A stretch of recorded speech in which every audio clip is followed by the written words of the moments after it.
எனக்கு தெரிஞ்சு நான் கமல் சாரை ரொம்ப ரசிச்சிருக்கேன். சின்ன வயசுலேருந்தே நான் வந்து சினிமாவுக்கு வரதுக்கான இன்ஸ்பிரேஷன் வந்து கமல் சார் தான். இது நிறைய மேடையில் சொல்லியிருப்பேன். சமீப காலமாக இப்போ வந்திருக்க நடிகர்கள்லேயே என்ன ரொம்ப இன்ஸ்பயர் பண்ணுறது வந்து Arjun Das. Very promising actor. Promising ஆக்டர்னா அவர் ரொம்ப சிறப்பான ஒரு நிலைக்கு வருவாருன்றது வேற. இன்னொரு விஷயம் பார்த்தீங்கன்னா, மாப்பிள்ளை மாதிரி வந்திருக்காருல, நிறைய பொண்ணுக்கு அவர் ப்ராமிஸ் பண்ணியிருப்பாரு. நான் உன்னை கல்யாணம் பண்ணிக்கிறேன், நான் உன்னை கல்யாணம் பண்ணிக்கிறேன், நான் உன்னை கல்யாணம் பண்ணிக்கிறேன், நிறைய பேருக்கு ப்ராமிஸ் பண்ணியிருப்பாரு. அதனால அவர் ஒரு ப்ராமிசிங் ஆக்டர்னு சொல்லலாம். சார் சும்மா கூச்சப்படுற மாதிரி நடிக்காதீங்க சார். நமக்கும் தெரியல, அதெல்லாம் கிராஸ் பண்ணி தானே வந்திருக்கோம் நம்மளும்.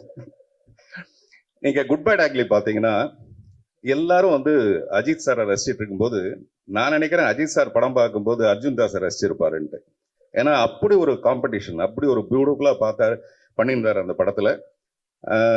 நான் பொதுவாக கதை எழுதினேன்னா வந்து ஹீரோயினை மட்டும்தான் கவனத்தில் வச்சுக்குவேன். இந்த ஹீரோயினுக்கு இப்படி ஒரு சீன் பண்ணலாமா அப்படின்ட்டு. பட் என்னுடைய கெட்ட நேரம் பாருங்க, அர்ஜுன் தாஸை வச்சு நான் வந்து ஒரு படம் பண்ணலாமா அப்படின்னு. கெட்ட நேரம் நான் சொல்றது சந்தோஷத்துல சொல்றேன்.